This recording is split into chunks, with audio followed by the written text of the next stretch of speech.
Halina muli at samahan kami sa aming munting bukid para sa mga update dito sa aming paraiso. Tara!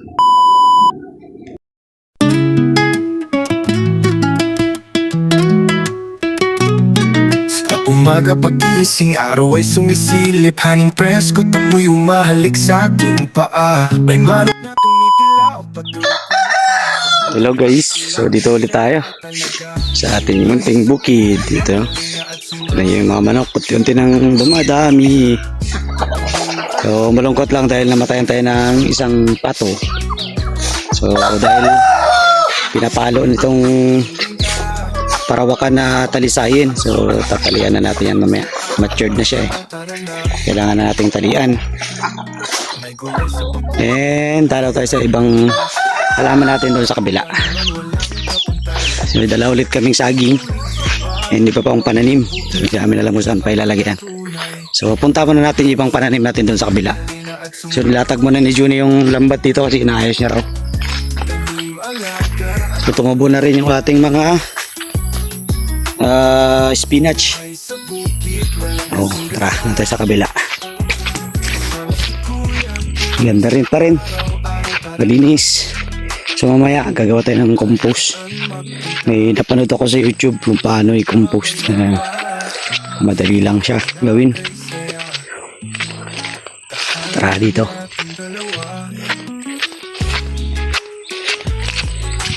Putik. Ganda ng bulaklak natin guys. So ang namamayagpag ang aking mga nakakatuwa, ang daming bubuyog dyan. Ayan oh, ang cute. Yan, tignan nyo yung mga bubuyog guys. Tuwa sila dyan. Ayan oh, maliliit lang na bubuyog yan guys, pero epektibo yan sa ating pollination. So dito nakaraan nakapaglinis na rin ako dito, pero hindi pa masyadong malinis. Yung mga daon-daon na yan itatabi natin, i-decompose natin yan. Yung ating mga sili, nako, naabot na talaga ng mga manok dito. Wala na, naunahan na tayo mag-harvest.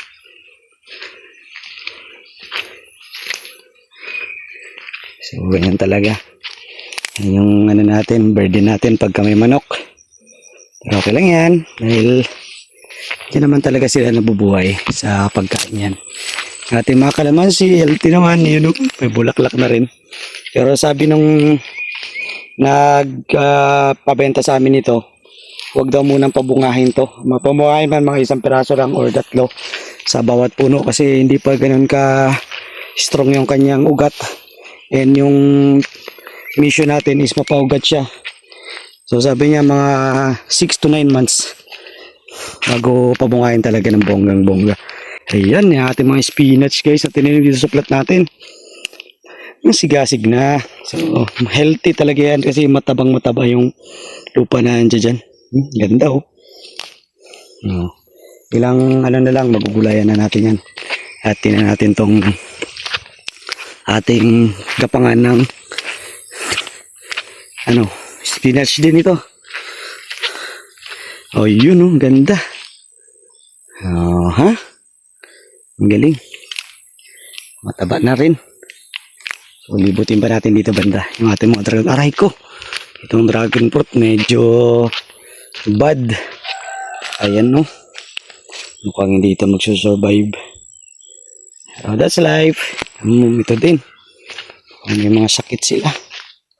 Marami na tayo pamalit dyan, papalitan lang natin. Itong iba naman goods din. Kaya yung mga ano natin pinunla, ayun, yung mga tumubo na ano to guys, okra. Ayan o, okra, ayan, may mga tumubo na guys na okra. Ayan, mami ni mama yan, yung iba wala. So hopefully meron yan. Ayan, meron na rin. Ayan o, okra yan. So meron tayong almost 20 na puno ng okra dito na tinanim. Ayan o, may mga tubo na din. Ganyan yung mga may patpat na yan, yan okra yan. Ayan, meron na din pa ilan-ilan na yan o. So hintayin natin. Ito yung ano ni Juni, tawag dyan, malunggay. At yung bunga kasi may isda doon. Kainin natin. Lutuin. So, walang bunga na ma-harvest. Wala. So dito tumubo na din itong mga pipino. Oh yeah. Oh yeah. Ito natabunan. Siguro din nakatubo. Pero ito may pipino guys. Pipino yan. Yan. Pipino. Diba wala? So papalitan natin. May mga pamalit tayo dyan. Dito naman ay kalabaza. Kalabaza yan. Pero parang wala ko nakitang kalabasa. Na tumubo. Ang late lang siguro. Late bloomers. Wala nga kalabasa. Yun, meron naman din dito. Ano? Kalabasa yan. Yan, meron dito dalawa. Yun, may kalabasa rin naman. Kahit pa paano meron. So, pitasin na natin ito guys. Baka mauna na natin ang mga manuks. Ayan. Pangpaanghang ng buhay. So, goods na rin. Goods pa rin. Continue lang tayo sa pagpataba sa kanila. And eventually, bibigyan din tayo ng magandang ani niyan balang araw. Yan talaga. Tsagaan lang. Sipag. Talagang ano lang, maintain lang yung ganun. Para balang araw, ani rin tayo. Ganun talaga pagka nasa farming ka. Hindi pwedeng isang araw lang makikita mo na yung resulta. Talagang it takes time. Kaya kailangan natin ng mahabang pasensya sa pagtatanim. Ayun. Di siya tulad ng ibang business na pagbenta mo, kapag ano mo, pwede mo nang ibenta kaagad at kikita ka na. Dito hindi. Kailangan mong pa siyang aralin. Kaya marami rin talagang nagko-quit sa farming. And kasi ganun siya kahirap, hindi siya ganun kadali. Yan, nagkakadahon-dahon na din yung ating mga so far may nakikita na ako mga dahon-dahon para dito sa ating Madre de Agua. Yan, may mga dahon-dahon na. Yan, kahit ganyan lang kaliit na progress, talagang successful na yung tawag natin dyan. Kahit na ganyan lang. Nakikita na natin may nababago sa kanya. Goods na.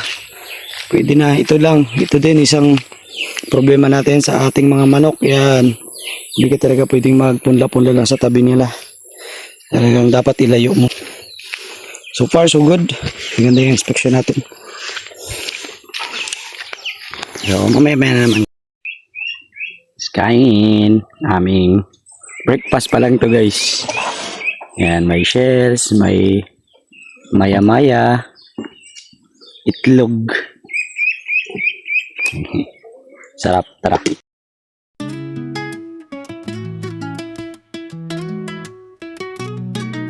Umaga pagising, araw ay sumisilip. Pinakamasarap sa bukid ang kumain. May manok na tumikilaw, patuloy kumakag sa bukid. Dito lang masaya talaga. Buhay sa bukid, halina at sumama. Tanim, alaga at kwento ng saya. Buhay sa bukid, walang kasing ganda. Kasama si Kuya Kim sa araw-araw, tara na. May gulay sa pakuran, ilog ay malinis. Tawanan sa gitna ng taniman, walang kapantay. Sa gabi bituin, liwanag ng buwan sa bukid. Lahat ay paya patunay. Buhay sa bukid, halina at sumama. Alaga at kwento ng saya. Buhay sa bukid, walang kasing ganda. Kasama si Kuya Kim sa araw-araw, tara na. Kahit saan magpunta, puso'y babalik pa sa bukid na kay saya. Lapit na matapos. Yan, yung problema namin sa manok, na-resolve na. As yun, may mga pinagagawa yung ating mga manok. Mga gulay na bulok galing sa palengke. Tapos kung tagta rin yung iba, yan, binigay ko na sa kanila. Yan. Tapos ito Itong talisayin na ito na manok, nananalpo kasi na siya. Sobrang tapang niya na. Tapos nakapatay siya ng pato. So, tinalian na natin kasi baka makadisgrasya parang marami. Tapos ito naman yung pato na medyo nasaktan niya din, oh. Nagdidelikado. Parang may injury siya. So, gagamutin natin yan. Yan natin kung obserba natin kung paano siya gagaling. Kung hindi, edi libing. So, meron tayong tatlong manok na naglilimlim. Ito, siyam. Siyam na piraso yung nilimliman. Tapos dito may 10 na nilimliman na rin to. Mga 5 days na rin itong nilimliman. Tapos yung isa nilagay ko rito. Yan. Kasi naliligaw. Hindi nangagaw siya ng pugaran. So yung iba na may sariling pugaran, hindi na nakakabalik doon sa kanilang nililimliman dahil inaagawan niya na. So kinulong lang siya. Yan. Tuloy tayo dito sa aming bukid. Aking mga modra at father.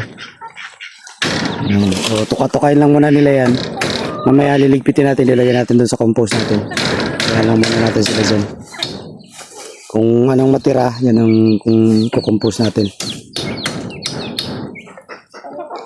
Yan, sawa sila sa pagkain. So, may namamataan na rin akong lalaking Texas. Ayan, oh.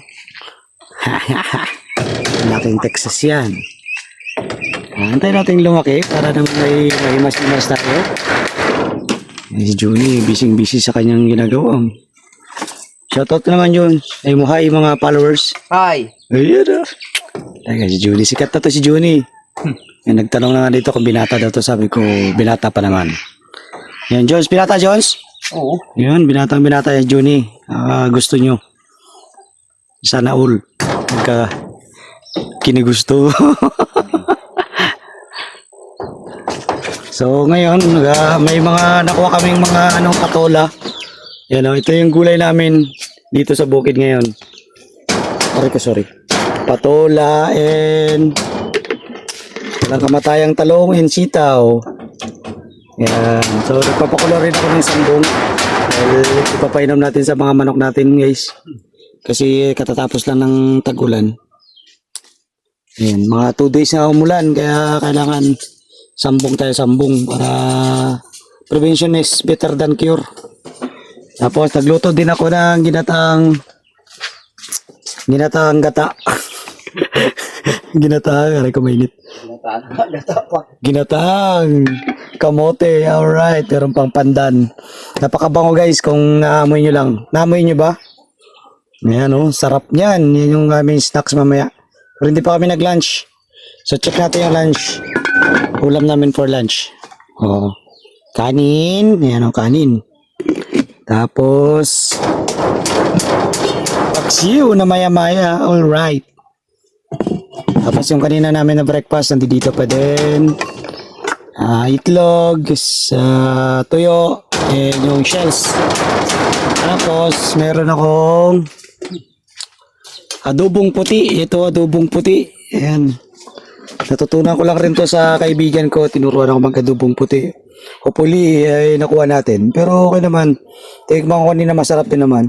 Ito, ano na rin natin, preservatives na rin natin, ginawa natin adobo. Para pangalo natin sa mga gulay natin the following days. Yan, meron tayong karne. Kasi kailangan niya natin protina sa ating katawan. And meron pa rin ako ditong ito, para din ma-preserve din siya. Pinirito ko, ayan. Piniritong maya-maya. Alright, ayan. Piniritong maya-maya. Sarap yan. So, pwede natin lagyan ng sarsyadong itlog yan. Bukas siguro sa sunod na mga lutuin natin. Yan. So, gamit namin dito. Libre na yung aming panggatong. Napakasipag ni Johnny kumuha ng panggatong sa sa gubat. Ayan. Sarap yan. So, nag-request na ng kain. Kain na daw. So, ano tayo? Handa. Tara. Good morning, sunshine. So, today is araw ng Webes dito sa Pilipinas. So, ito pa rin tayo sa bukid. Tingnan nyo naman yung umagang kay ganda. Oh my God. Grabe lamig, no? Amog yan, guys. Kaya kalamig dito. Tapos ito, pasyal ulit sa ating munting bukid. Si Mama at si Papa maaga pa. Andun na. Tingnan nyo naman guys, oh, ganda na. May resulta na talaga siya. Sarap siguro nito. Talagang titikman ko yan. Hindi ako magpapauli. Yan, tingnan nyo dito guys. Pag dito ka, banda, sa taas na to, makikita mo talaga yung mga tanim. And yan, oh, ganda. Ano, yan, puno ng dragon fruits. So dito banda, na-recover namin to kasi nung mga nakarang week, puno yan ng, ng damo. Kasi yung mga sitaw, kumapit na dyan sa puno ng mga dragon fruit. So na-recover namin. Almost 20 pa na puno yung na-recover namin dyan. And dito yung mga manok guys. So, every morning dito ang kanilang routine. So maganda. Yan o. Yan ang bahay. Tapos yung mga manok dyan. Tawagin natin. Yan, almost 50 na yan sila. Lahat. Kasama yung mga sisiw. Tapos may pinapaitlog tayo. May pinapalimliman tayo na 30 piraso. So, target kasi namin ng kapatid ko is 150 sa December in 4 months siguro. Hopefully kaya. Sana mana natin. Ito talaga yung iniim namin ng aking kapatid, yung maparami yung yung manok kasi partner kami dyan ng mga manok. Kung lahat naman partner lang. So yan, para mag-supply tayo ng karne sa merkado balang araw. Talaga ka-focus kami sa manok. So ang ang challenge is para sila i-feed. Kaya gumagawa kami ng sarili namin formulation ng feed. And sana makabili rin tayo ng pelletizer para mas maganda naman yung kain ng ating mga manok. So yun ang goal. Kailangan nakaset yung goal para yun talaga yung tinitingnan mo na direksyon ng pupuntahan. Kasi kung wala ka nun, para ka lang naglalakad na walang pupuntahan. So yun. Tingnan nyo naman guys yung papaya. Ang baba lang nito guys. Yan ang lalaki ng bunga. Maganda siya kasi naaarawan. Yan talaga yung sa papaya, yung direct sunlight talaga siya. Hindi tulad nung isa namin na yun. Tumataas lang siya kasi naghahanap siya ng sunlight. Tapos yung bunga niya maliliit lang. Ayan o, mataas siya. Mataas. Pero maliliit yung bunga. Pero matamis to guys. Itong bunga nito matamis. Sarap. Susunod lang yung mga manok. Saka mga patong itik. So, yun lang muna guys.